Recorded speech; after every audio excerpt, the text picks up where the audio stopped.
Bismillahirrahmanirrahim. Assalamualaikum warahmatullahi wabarakatuh. Selamat siang kepada teman-teman sekalian. Perkenalkan, nama saya Mustaqim dengan NIM A42123-083. Baik, pada kesempatan kali ini saya akan memaparkan materi dari artikel yang berjudul Sistem Glikolisis Anaerob dalam Olahraga, menganalisis kontribusi glikolisis anaerob, produksi laktat, dan keterbatasannya.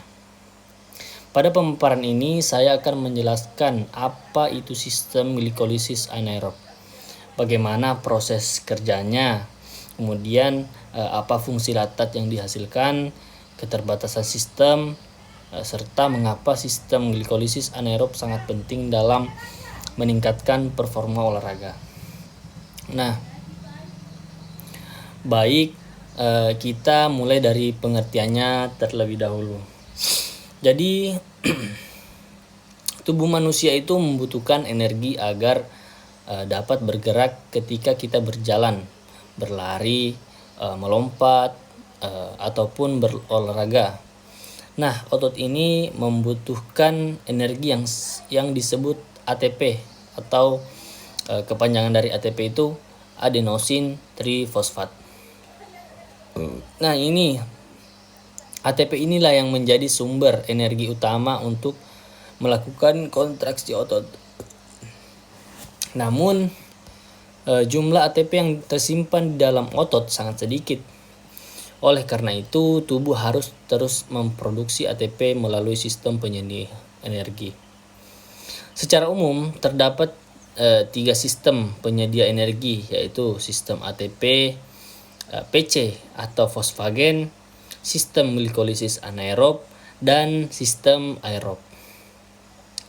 Jadi fokus kita dalam pembahasan artikel yang saya buat ini adalah sistem glikolisis anaerob sesuai judul. Nah, sistem glikolisis anaerob ini adalah sistem yang menghasilkan energi melalui pemecahan glukosa atau glikogen tanpa memerlukan oksigen. Sistem ini bekerja sangat cepat sehingga sangat dibutuhkan ketika kita melakukan aktivitas olahraga dengan intensitas tinggi dan durasi relatif singkat hingga menengah, sekitar 10-120 detik. Contohnya seperti pada saat kita lari 200 meter hingga 800 meter, renang sprint, balap sepeda sprint, permainan sepak bola, bola basket, hoki, maupun futsal, maupun olahraga-olahraga yang memerlukan eksplosif yang cepat. Bela diri juga termasuk.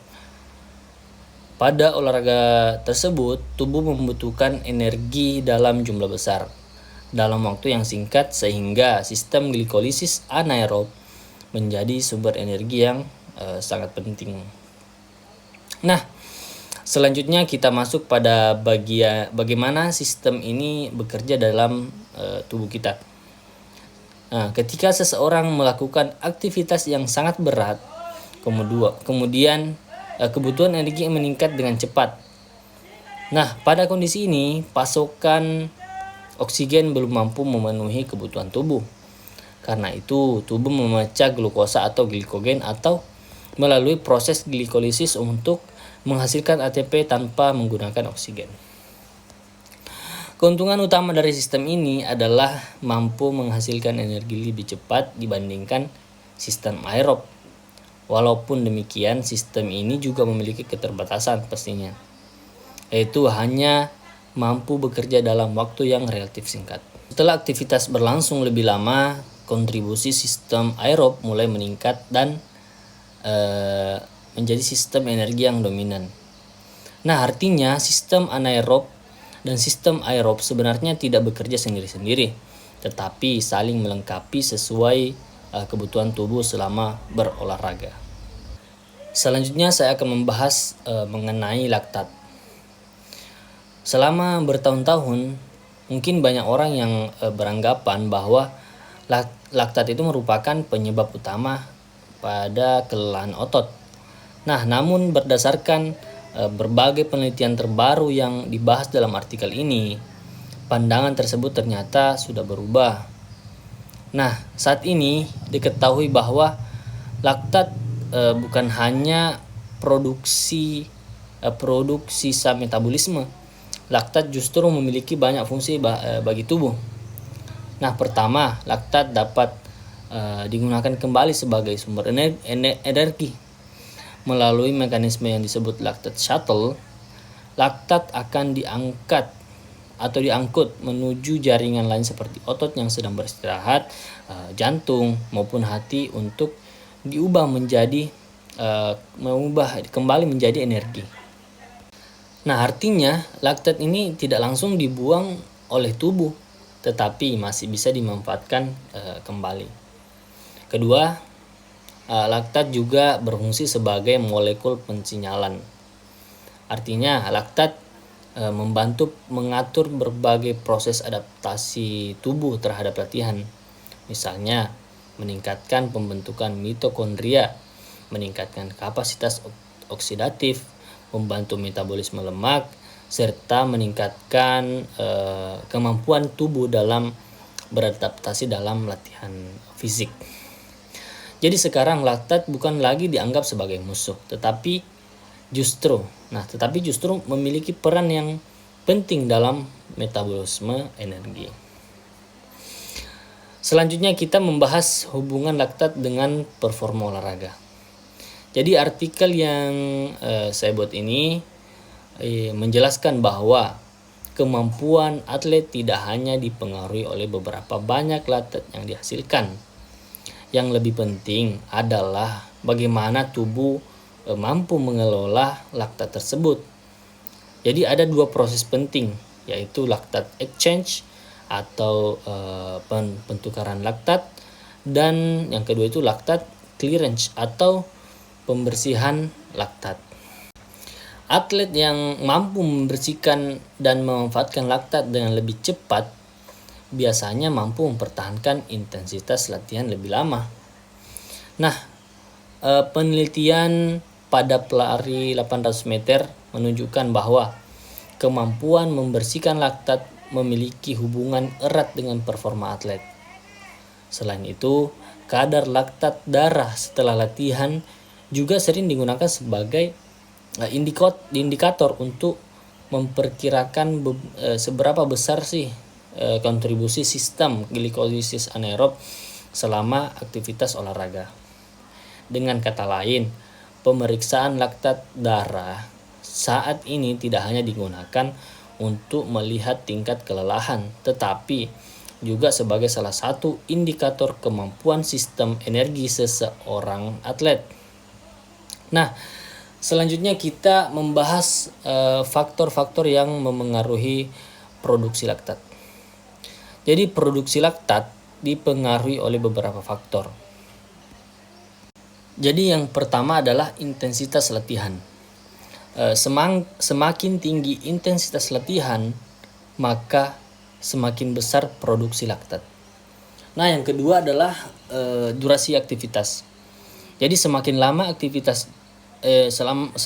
aktivitas dengan intensitas tinggi yang dilakukan, maka produksi laktat juga pastinya semakin meningkat. Nah, kemudian yang selanjutnya adalah tingkat kebugaran seseorang. Jadi biasanya atlet yang terlatih biasanya memiliki kemampuan menghasilkan, mengangkut, dan membersihkan laktat lebih baik dibandingkan orang yang jarang berlatih atau atau tidak terlatih. Nah, selain itu, jenis olahraga juga memengaruhi besarnya produksi laktat. Olahraga yang banyak melibatkan sprint, akselerasi, perubahan arah, dan gerakan eksplosif akan lebih banyak menggunakan sistem glikolisis anaerob.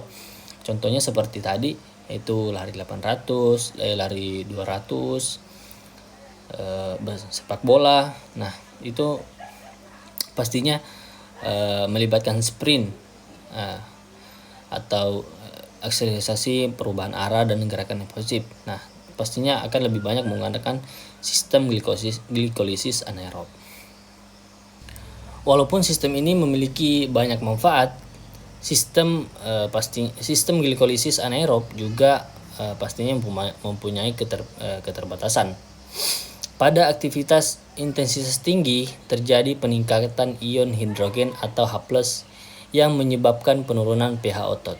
Nah, kondisi ini disebut asidosis. Akibat kerja enzim menjadi terganggu, sensitivitas otot terhadap ion kalsium menurun dan kemampuan kontraksi otot menjadi berkurang. Jadi selain itu, kelelahan otot juga dipengaruhi oleh beberapa faktor lain seperti penumpukan fosfat anorganik, perubahan keseimbangan ion, meningkatkan stres metabolik, serta terbatasnya cadangan glikogen. Nah, jadi berdasarkan penelitian terbaru, penyebab kelelahan bukan hanya karena laktat saja, tetapi merupakan gabungan dari berbagai perubahan metabolik yang terjadi selama aktivitas fisik. Lalu bagaimana cara meningkatkan kapasitas sistem glikolisis anaerob di tubuh kita? Nah, artikel ini menjelaskan beberapa strategi. Yang pertama adalah melakukan latihan interval intensitas tinggi atau high intensity interval training, biasa disingkat HIIT. Nah, selain itu, latihan sprint berulang juga terbukti mampu meningkatkan kapasitas glikolisis anaerob. Dari sisi nutrisi, beberapa penelitian menunjukkan bahwa suplementasi natrium bikarbonat atau sodium bikarbonat dapat meningkatkan kemampuan tubuh dalam menahan peningkatan ion hidrogen sehingga produksi energi melalui sistem glikolisis anaerob dapat dipertahankan lebih lama. Dengan latihan yang tepat dan strategi nutrisi yang baik, kemampuan sistem glikolisis anaerob juga dapat meningkat sehingga performa atlet juga menjadi lebih optimal. Nah, sebagai penutup, jadi dapat disimpulkan bahwa sistem glikolisis anaerob merupakan salah satu sistem penyedia energi yang sangat penting dalam olahraga berintensitas tinggi. Sistem ini mampu menghasilkan ATP dengan cepat tanpa memerlukan oksigen sehingga sangat mendukung aktivitas yang berlangsung sekitar 10 hingga 120 detik seperti yang saya bahas tadi. Selain menghasilkan energi, sistem ini juga menghasilkan laktat. Namun, berdasarkan penelitian terbaru, laktat bukan lagi dianggap sebagai penyebab utama kelelahan, melainkan berfungsi sebagai sumber energi alternatif dan molekul pensinyalan yang membantu proses adaptasi tubuh terhadap latihan. Walaupun memiliki keterbatasan, kapasitas sistem glikolisis anaerob dapat ditingkatkan melalui latihan terstruktur, latihan interval, peningkatan kapasitas aerobik, serta strategi nutrisi yang tepat. Jadi dengan memahami sistem glikolisis anaerob secara lebih baik, pelatih maupun atlet dapat menyusun program latihan yang lebih efektif untuk meningkatkan performa olahraga. Nah, mungkin demikian pemaparan dari saya. Terima kasih atas perhatiannya teman-teman. Saya akhiri, wassalamualaikum warahmatullahi wabarakatuh.